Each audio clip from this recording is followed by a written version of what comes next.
Assalamualaikum warahmatullahi wabarakatuh, teman-teman sekalian. Hari ini saya akan menjabarkan mengenai digital forensik analis gitu ya, DFA. DFA kali ini kita berfokus pada C1 digital gitu ya. Syarat berkas bisa diterima di DFA ada beberapa macam gitu ya. Kemudian yang pertama adalah ini berkas foto hasil C1. Yang pertama adalah kita bisa melakukan copy secara langsung begitu ya. Copy secara langsung ini berasal dari hard disk, kemudian SSD, SD card, flash disk, thumb disk dan lain sebagainya. Jadi pakai kabel data juga bisa, misalkan handphone dari ngambil foto C1 kemudian di TPS atau di balai desa kemudian langsung dikopikan ke kita, itu direct copy. Itu sangat bagus gitu ya, dan itu diperbolehkan, datanya tidak akan berubah. Yang berikutnya adalah melalui cloud ya, atau online copy. Jadi cloud, kemudian Google Drive, Dropbox, ada OneDrive, kemudian ada server, melalui email, kemudian peer to peer, kemudian pakai torrent, file host, kemudian pakai box dan lain-lain. Pakai server sendiri juga gampang sebenarnya. Jadi server menyediakan storage, kemudian pakai username masing-masing, diunggah ke situ, dan tidak ada aplikasi sama sekali yang mengubah file itu, apakah mereduksi ataukah cropping ataukah mengubah nama dan lain sebagainya. Jadi nanti supaya apa? Nanti supaya data-data metadatanya masih tersedia dengan baik. Kemudian apakah menggunakan WhatsApp bisa gitu? Menggunakan WhatsApp bisa gitu ya, teman-teman sekalian. Asalkan syaratnya satu. Jadi menggunakan WhatsApp ini pilih sebagai dokumen gitu ya. Jadi gambar ketika kita kirim ke WhatsApp, ke chat gitu ya, entah chat itu pribadi maupun grup, itu gambarnya akan tereduksi gitu ya. Tereduksi itu apa? Gambarnya akan diperkecil. Rata-rata kan foto nanti kalau dilihat, setelah ini kan saya akan tunjukkan mengenai file size atau besarnya berkas dari foto-foto yang dihasilkan oleh teman-teman di lapangan. Ini besar-besar teman-teman ya, besar-besar. Ordernya adalah di atas 1 mega gitu ya. Dan itu WhatsApp tidak memungkinkan mengunggah file yang 1 mega itu gitu, karena akan membebani server mereka, akan membebani trafficnya, akan membebani processing. Makanya direduksilah sama WhatsApp. Nah, yang direduksi sama WhatsApp ini termasuk metadatanya juga dibuang sama dia. Nah, kalau metadatanya udah dibuang artinya tidak bisa di DFA begitu ya. Tidak bisa dianalisis forensiknya. Nah, makanya kalau misalkan kirim data lewat WhatsApp, maka pilihlah dokumen. Setelah pilih dokumen, maka pilihlah file foto yang udah dihasilkan. Loh, kalau misalkan kita berasal dari beberapa jalur yang lain nggak masalah gitu. Jadi misalkan nih ada yang foto pertama yang diambil oleh si A, kemudian dikirim ke si B, si C sampai si Z, semuanya diperbolehkan asalkan memang dari A sampai Z tadi mengirimnya menggunakan mode dokumen. Ya, pilih dokumen, jangan pilih langsung share dalam bentuk image. Nah, begitu dipilih dokumen, nanti file name-nya masih sama, ukuran berkasnya masih sama, kemudian metadatanya juga masih sama. Itu syarat yang harus dipenuhi ketika mengirim data foto lewat WhatsApp supaya DFA-nya jalan, gitu ya. Nah, berikutnya adalah menggunakan Telegram. Menggunakan Telegram juga bisa gitu ya, asalkan syaratnya juga terpenuhi. Syaratnya apa? Syarat menggunakan Telegram ini unggahnya itu adalah unggah dokumen. Sama dengan WhatsApp, unggah dokumen. Tetapi kalau nanti menggunakan di head notebook atau komputer, itu pilihlah dokumen yang uncompressed gitu ya, uncompressed. Kalau uncompressed itu artinya ya dokumen yang dikirim ya dokumen asli persis gitu ya, seperti yang seharusnya. Jadi seperti itu teman-teman. Nah, kalau kita lihat di video ini, DFA itu ada beberapa rule.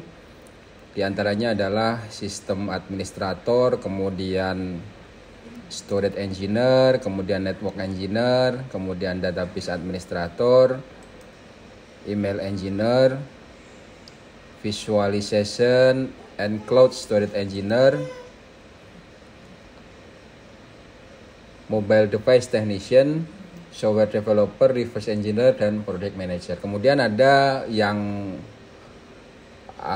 panah ke kanan warna biru ini adalah field. Fieldnya apa yang mau kita nanti cek gitu ya. Oke, field yang pertama itu adalah network forensik. Network forensik, kemudian berikutnya adalah mobile devices forensik.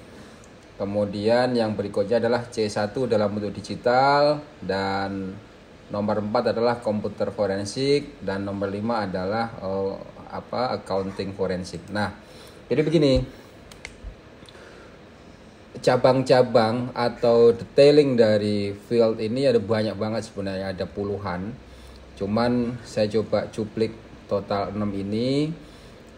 Tetapi nanti kita akan lihat nih korelasi antara role dengan fieldnya gitu ya. Nah, dari 5 ini yang nanti akan kita kerjakan itu hanya satu, yaitu C1 dalam bentuk digital. Sementara untuk accounting forensik, kemudian dari accounting forensik ini akan lari kemana? Lari ke LVPS, kemudian ke pengadaan gitu ya. Ke pengadaannya seperti apa, kemudian legal atau tidak, kemudian dokumennya seperti apa. Dari dokumennya juga dicek nih, dokumen per tanggal berapa, kemudian dokumennya lewat apa, lewat email kah, atau lewat aplikasi perpesanan, atau lewat cara-cara lain. Semuanya akan dicek, dan ini accounting forensik juga harus mengerti mengenai komputer forensik juga. Meskipun sedikit-sedikit harus menyentuh ke sana, kemudian menyentuh juga ke network forensik, menyentuh juga ke mobile forensik, mobile devices forensik. Nah, accounting forensik juga penting banget ini, berkaitan dengan pengadaan sirekap ya. Pengadaan sirekap kapan terjadi, kemudian nilainya berapa, kemudian ini masuk akal apa tidak dari sisi nilai, kemudian dari sisi kelengkapannya udah jelas apa enggak, itu akan dicek secara digital. Nah, dicek digital itu ada namanya timestamp, ada pewaktuan. Jadi pewaktuannya kapan? Apakah dikerjakan setelah barangnya jadi atau sebelum barang jadi, nanti akan ketahuan. Kemudian perjanjiannya ini seperti apa? Nah, perjanjiannya diubah apa tidak, itu nanti akan ketahuan. Kita akan mendeteksi apakah ada perubahan-perubahan yang ilegal yang tidak seharusnya dilakukan. Kemudian berikutnya adalah komputer forensik. Ini menyakup keseluruhan, termasuk workstation, server, kemudian data center, kemudian termasuk software, termasuk script yang ada di dalamnya, kemudian storage yang ada di dalamnya, ada SSD, ada hard disk. Hard disknya ada hard disk spek yang biasa, ada hard disk spek server, dan lain sebagainya. Itu nanti akan dicek semua. Kemudian network forensik ini yang berkaitan dengan jaringan. Apakah misal nih satu aplikasinya adalah apakah C1 yang nanti diunggah melalui network ini akan diubah di dalam perjalanannya gitu kan. Itu juga bisa dicek gitu ya. Kemudian mobile devices forensik. Mobile device forensik ini ke arah bagaimana smartphone yang dipakai oleh pengguna, entah pengguna dari Sirekap, KPPS, atau pengguna dari Sirekap yang usernya berupa KPU, kemudian aplikasi-aplikasinya, aplikasi yang berada di mobile devices itu, kemudian segala hal yang ada di dalamnya nanti kita bisa cek juga gitu ya, termasuk timestamp dan lain sebagainya. Nah, ini dari sisi ada fieldnya. Nah, nanti ini ada rule-nya gitu ya. Beberapa engineer nanti dia akan bekerja untuk field yang mana gitu, jabarkan dengan beberapa garis-garis ini gitu ya. Ini adalah relasinya. Jadi kalau sistem administrator itu artinya ya accounting juga butuh gitu ya, accounting forensik juga butuh, kemudian storage engineer juga membutuhkan, kemudian database administrator engineer itu juga membutuhkan. Begitu juga dengan file-file yang lain. Nah, dari 5 ini teman-teman sekalian, nanti hanya satu yang kita ambil ya. Jadi yang warna biru ini, jadi yang C1 dalam bentuk digital. Sementara untuk 5 yang lain tidak bisa kita kerjakan karena apa? Terlalu luas gitu ya. Sementara kita tidak ada orang yang membantu untuk mengerjakan itu gitu ya.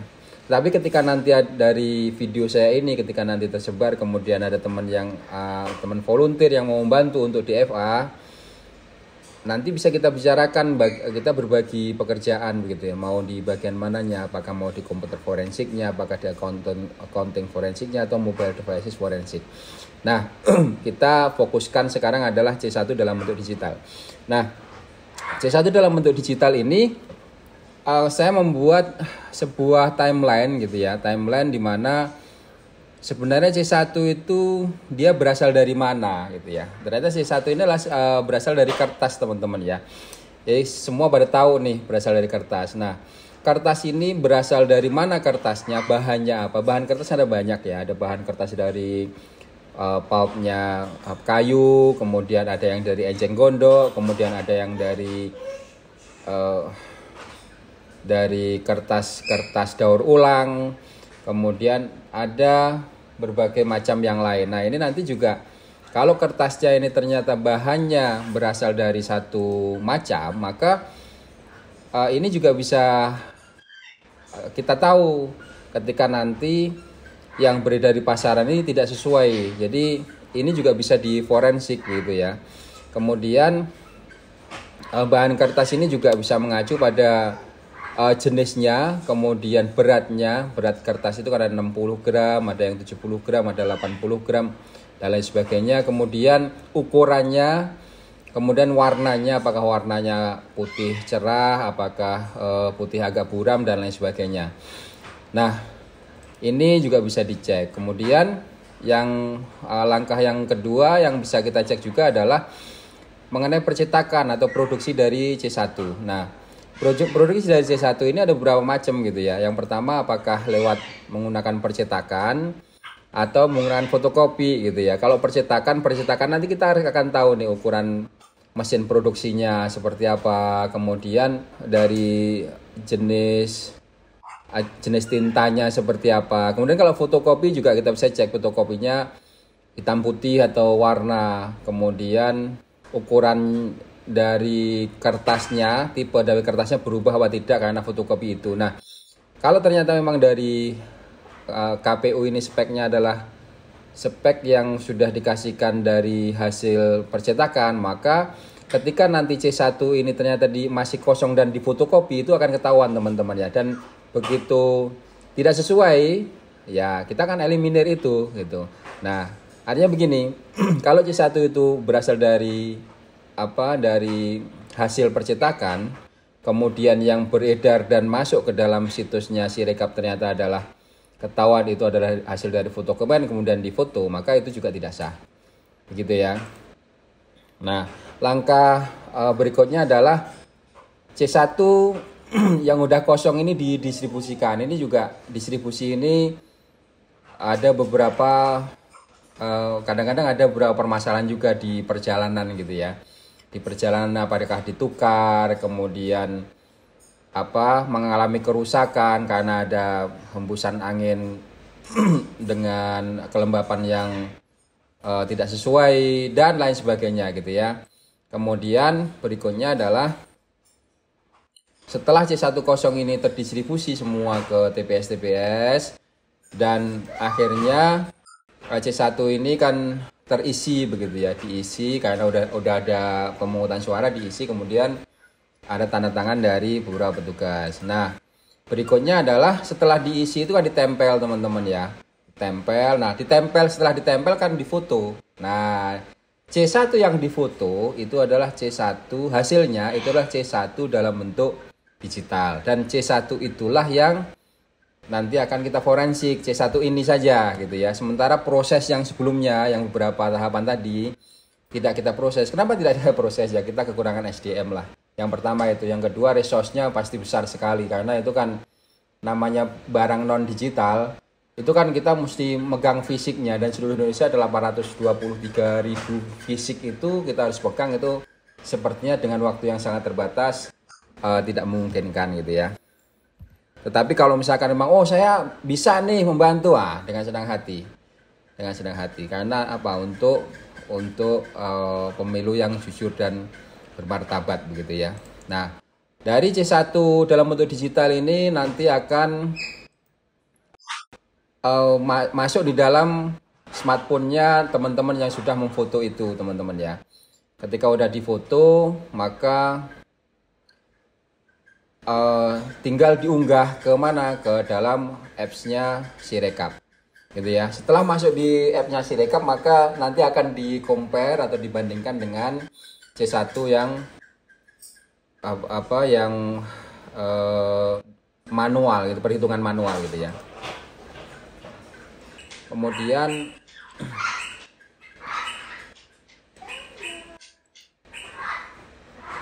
saya akan beralih ke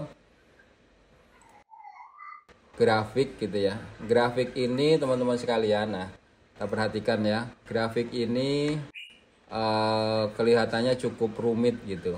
Dan ini memang bukan grafik yang dihasilkan dari MATLAB, tapi ini adalah grafik berasal dari Sankey. Nah, Sankey ini akan memberikan gambaran terhadap sebuah relasi gitu ya, sebuah relasi dari A ke B, B ke C dan lain sebagainya. Nah, ini datanya kita entry satu-satu, relasinya juga kita entry satu-satu. Jadi tidak seperti MATLAB yang atau aplikasi lain yang kita tebalnya garis ini menunjukkan besar pekerjaannya atau jumlahnya. Kemudian kita akan melihat gitu ya, dibandingkan dengan grafik-grafik yang lain seperti grafik P dan lain sebagainya.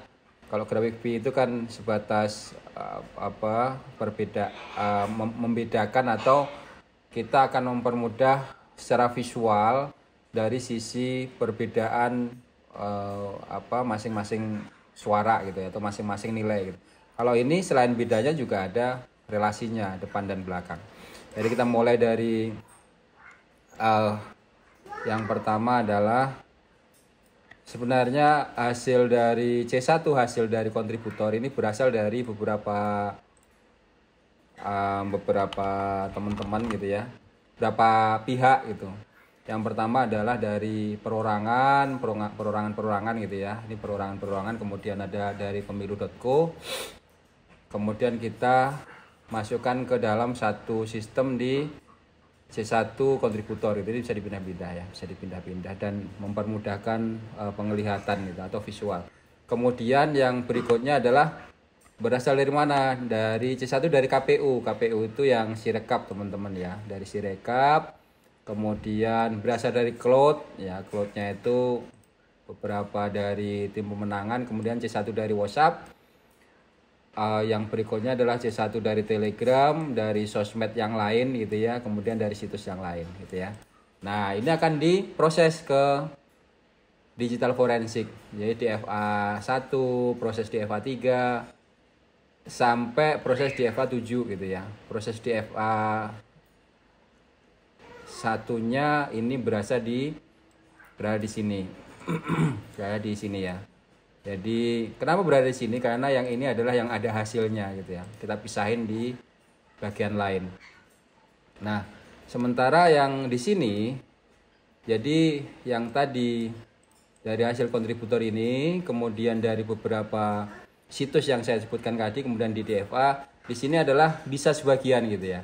Bisa sebagian itu artinya ya yang lari ke sini, teman-teman sekalian, yang lari ke sini itu tidak bisa diproses gitu. Maka yang tidak bisa diproses besar banget gitu ya. Kemudian yang lari ke sini itu adalah yang bisa diproses gitu ya. Nah, bisa diproses.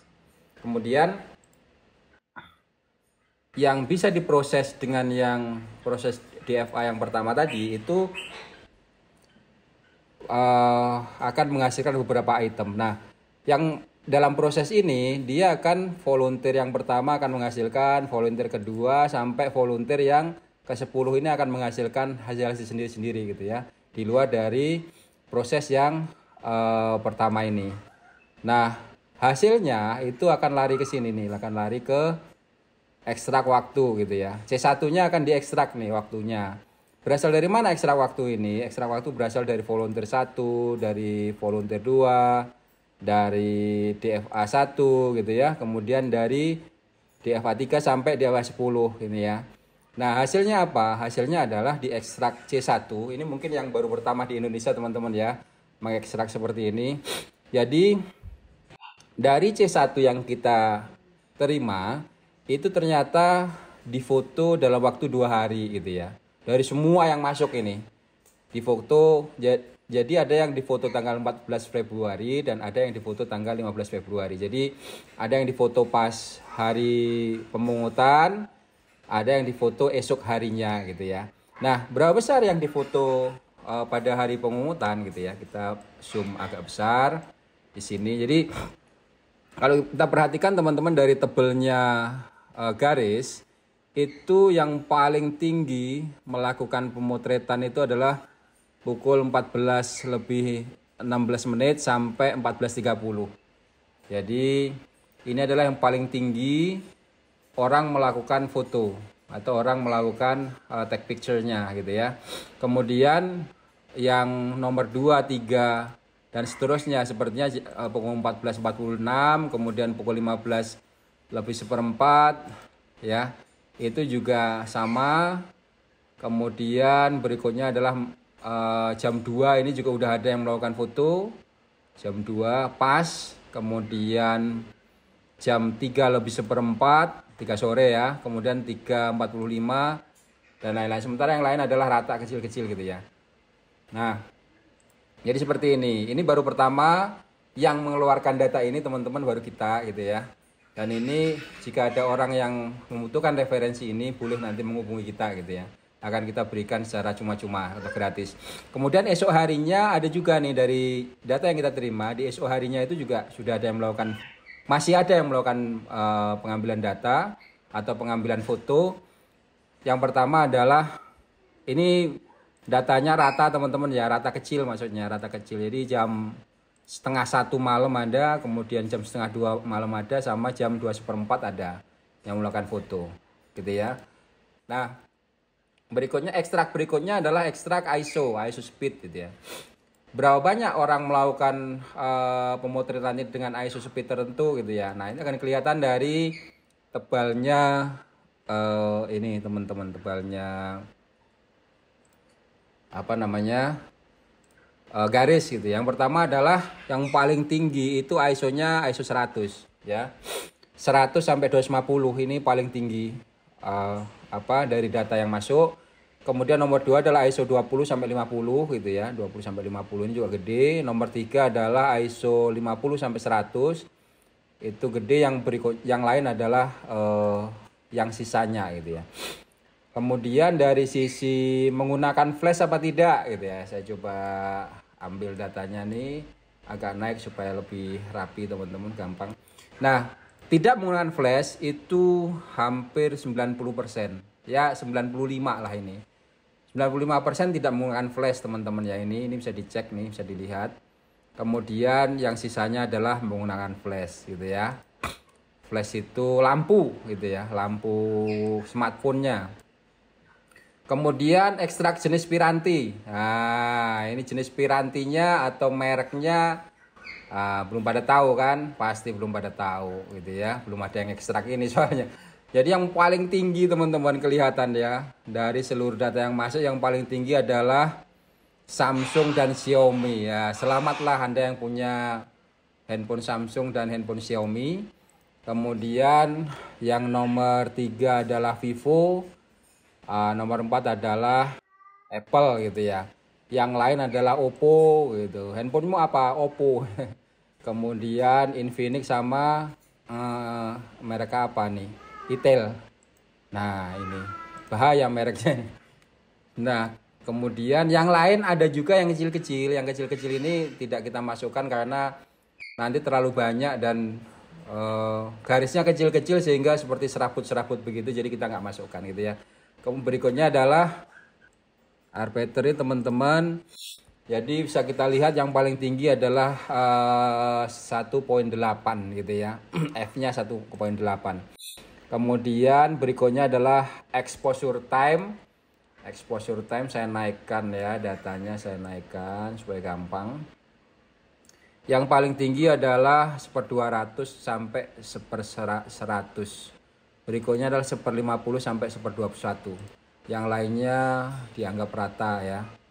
Kemudian focal length-nya ini yang paling tinggi adalah 4.01 sampai 5 mm. Kemudian, nah ini ukuran berkas yang saya tadi sempat singgung di depan. Ukuran berkas ini ternyata kalau kita perhatikan ini satu yang paling tinggi teman-teman ya. Data yang paling tinggi di ukuran berkas ini adalah 1 sampai 2,5 MB. Ya, sehingga seperti tadi sudah saya infokan bahwa foto ini ketika dikirim lewat WhatsApp maka tidak akan segini gitu ya ukuran dari berkasnya. Jadi WhatsApp itu rata-rata ya 100 250 kilobyte dan itu biasanya memang sudah banyak yang direduksi. Sementara kalau kita perhatikan di data-data DFA ini yang masuk ke kita yang ukurannya di bawah 1 mega kecil banget ya. Dikit ini berapa persen nih? Tidak ada 2 sampai 3% rasanya ini kecil. Kemudian ukuran yang kedua terbesar adalah 2,5 sampai 5 mega. Gitu ya. Nah, berkas yang masuk ini teman-teman, itu jenisnya ada 3 kalau kita lihat, kita ambil di sini. Yang pertama adalah file JPG, kemudian file HEIC. File HEIC ini adalah file yang diambil lewat lewat handphone iPhone gitu ya. Nah, ini juga memberikan kontribusi yang lumayan di sini gitu ya. Kemudian nah ini JPG paling tinggi ini rasanya 80%-an ini JPG. Kemudian file JPEG ini rasanya kecil ini, cuman 1% gitu ya. Kemudian ya itu yang tadi dari data-data ini sebagian besar juga tidak bisa diproses gitu ya. Tidak bisa. Dari mana yang tidak bisa diproses teman-teman? Jadi setelah kita cek gitu ya, setelah kita cek bahwa data yang berasal dari Sirekap ya, kemudian ada teman juga yang menyetor data dan setelah ditelusuri ternyata data tersebut adalah data dari salah satu situs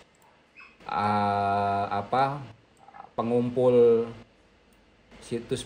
C1 juga sebenarnya, situs untuk melakukan real count juga.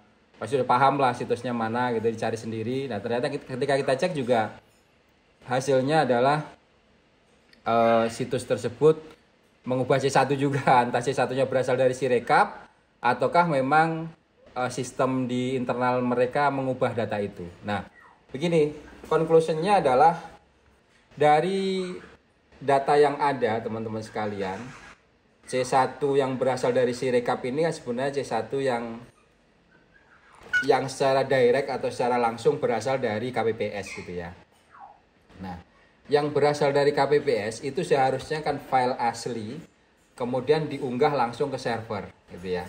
Nah, pertanyaannya ada beberapa pertanyaan. Yang pertama, apakah yang ditampilkan di website kemudian bisa diunduh oleh khalayak ramai itu apakah file aslinya ataukah memang file yang udah direduksi sehingga akan memperkecil pekerjaan server gitu ya. Karena apa? Karena kalau file yang asli yang besarnya tadi sudah saya tunjukkan bahwa besarnya yang paling tinggi itu adalah 1 sampai 2,5 mega. Kemudian ditunjukkan itu. Nah, kemudian sekali request misalkan 1 juta orang melakukan request itu dalam satu waktu, jebol server. Gitu ya, bener nggak jebol servernya. Nah, atau bisa juga lebih dari itu, misalkan 10 juta sekali request, kan pada hari H bisa jadi 10 juta orang melakukan request ke situs Sirekap, ya kan. Jadi mungkin 823.000 itu KWPS, sisanya adalah orang-orang yang penasaran untuk melihat gitu ya. Penduduk Indonesia kan jumlahnya 200 juta lebih gitu ya. Anggaplah 10% yang penasaran ya 20 juta gitu kan, sekali request 20 juta kemudian menampilkan foto-foto yang file size-nya 2 megaan tadi kali 20 juta ya remek gitu kan. Nah, kalau alasannya itu mungkin bisa bisa diterima gitu ya, tetapi juga harus ada penjelasan gitu ya. Penjelasannya adalah ternyata yang kita tampilkan adalah file yang sudah kita reduksi. Itu harus ada penjelasan ke masyarakat luas ya. KPU harus memberikan penjelasan. Karena apa? Karena masyarakat ini tidak semuanya bodoh gitu. Dan rata-rata mau pinter. Masyarakat Indonesia itu rata-rata pinter gitu. Ketika nanti dia download file itu, kemudian dicek metadatanya ternyata nggak ada, oh udah diubah ini. Sementara yang diunggah dari KPPS, dari teman-teman yang petugas di lapangan, ini data-data asli semua. Kan memang tidak diperbolehkan untuk diedit setelah diambil fotonya, memang tidak diperbolehkan diedit. Kondisi miring kah, kondisi landscape kah, kondisi portrait kah, semua diunggah dalam kondisi itu. Ya, sehingga di sana dideteksi filenya, oh ternyata filenya asli gitu ya, tidak diedit. Nah, kalau file yang asli teman-teman nanti akan bisa diekstrak, diambil pakai handphone apa. Tadi kan udah saya tunjukkan. Diambil pakai handphone apa, kemudian pakai flash apa tidak, kemudian aperturnya seperti apa, kemudian focal length-nya seperti apa, fokusnya seperti apa, ISO-nya semuanya muncul gitu ya. Nah, itu artinya filenya masih asli gitu ya. Kalau di rename boleh, di rename itu boleh untuk mempermudah istilahnya, mempermudah klasifikasi atau mempermudah database atau mempermudah pencarian, itu diperbolehkan merename. Jadi di situsnya pemilu.co juga di rename sesuai dengan wilayah gitu ya. Ketika diunggah di rename sesuai dengan wilayah, tetapi file name asli yangnya diikut sertakan di belakang. Jadi searching by file name asli bisa, searching by wilayah bisa gitu ya. Itu tidak akan mengubah metadata teman-teman, tidak akan mengubah metadata. Diperbolehkan seperti itu. Nah, yang pertama adalah semua file, semua berkas C1 hasil yang dimunculkan di situs Sirekap tidak bisa di DFE. Nah, itu kesimpulan. Kemudian yang berikutnya adalah ada lagi satu situs yang memang tidak saya sebutkan. Situs ini juga merekap C1 hasil dan saat ini perolehannya kisaran 55-60% lah. Nanti dicari sendiri situsnya mana. Itu ketika kita download, baik kan dia membandingkan antara hasil C1 yang diunggah oleh kontributornya dia dengan C1 yang ada di KPU gitu ya. Ketika yang di KPU kita unduh, kita DFA nggak bisa. Ketika yang asli punyanya yang sepertinya dari kontributornya dia juga, kontributornya website ini, kita unduh nggak ada yang bisa, sama sekali nggak ada yang bisa. 100% tidak bisa di DFA. Jadi kabarnya Sirekap ini kan bikinan salah satu perguruan tinggi terkenal gitu ya. Nah, artinya mereka sudah memikirkan dari aspek-aspek hukum, bukan hanya aspek teknikal gitu. Aspek teknikal itu artinya kan ketika ada orang mengakses front end, kemudian front end ini memproses back end mengeluarkan data muncul di front end. Nah, data yang muncul di front end ini adalah data-data visual yang bisa dilihat oleh orang yang merequest tadi. Itu dari sisi teknikal gitu. Tapi dari aspek hukum adalah C1 yang asli dan diterima oleh hukum atau diterima sebagai evidence dalam satu perkara atau dalam satu gugatan atau apapun yang berkaitan dengan pengadilan, maka C1 itu adalah C1 yang mempunyai metadata yang masih bisa di forensik. Jadi teman-teman sekalian, ketika C1 ini yang dari Sirekap maupun dari beberapa situs terkenal lain ternyata tidak bisa menampilkan metadata, tidak bisa diforensik, maka seluruh data yang ada di Sirekap dan ada di situs-situs tersebut adalah data-data rusak atau data-data yang tidak bisa dipakai untuk kegiatan apapun. Gitu ya, hanya visual saja. Nah, saya rasa udah paham akan hal ini. Jadi harapan saya semoga yang ditampilkan itu adalah berkas-berkas yang sudah direduksi dan berkas aslinya yang nanti akan dipakai untuk melakukan sanggahan atau justru melakukan tuntutan itu disimpan rapi di tempat lain. Itu harapan saya. Tetapi begitu harapan ini ternyata tidak seperti itu, teman-teman, ya perlu dipertanyakan ini sebenarnya yang membuat ini. Dan ini adalah kegagalan yang signifikan. Kalau saya bilang sih tidak bisa dipakai, tidak bisa istilahnya Sirekap bukan aplikasi atau bukan sistem yang sesuai, atau bukan sistem yang tidak bisa dipertanggungjawabkan keabsahannya. Dari sisi ini aja sebenarnya kita bisa menggugat Sirekap ini. Jadi seperti itu. Itu teman-teman sekalian. Nanti berikutnya adalah saya akan membahas lagi, ini next nih, filenya sudah ada, data-datanya sudah ada, dan itu kita kerjakan selama lebih dari 2 minggu ini kita kerjakan gitu ya. Nah, untuk bikin grafik seperti ini biasanya membutuhkan waktu yang lumayan gitu ya. Yang pertama adalah karena mengumpulkan datanya, kemudian yang kedua adalah melakukan extraction gitu ya. Extractionnya tergantung sampling. Kalau samplingnya misalkan ada 1000, ada 10.000, ada 100.000. Nah, 100.000 itulah kita ambil datanya satu-satu. Sebenarnya bisa juga pakai otomatis, tetapi mesti bikin script lagi gitu ya. Kalau misalkan datanya cuma 1000 ya dikerjakan manual lah gitu ya. Nah, dari data-data yang masuk itu kemudian kita membuat diagram Sankey tadi. Diagram Sankey itu memang ada yang otomatis, teman-teman ya. Kalau bisa di Google nanti ada tuh pembuatan grafik atau diagram Sankey otomatis, tapi bayar gitu ya. Namanya kita juga relawan ya. Namanya relawan. Jadi kalau yang berkaitan dengan bayar membayar ini menjadi momok menjadi momok. Nah, jadi Sankey itu seperti ini. Nah, saya tunjukkan nih Sankey nih. Sankey seperti ini ya. Kita declare dulu nih. Ya kan, kita declare dulu. Nah, apa aja dari berasal dari mana? Key-nya adalah C1 hasil dari kontributor, dari KPU, dari cloud, kemudian ekstrak, ISO, proses 1 ya. Semua key-nya dimunculin di sini. Kemudian ini jam di masing-masing tanggalnya, ISO-nya. Nah, kemudian di bawah ada relasinya nih. Relasinya adalah C1 dari kontributor, kemudian dikerjakan di proses 1.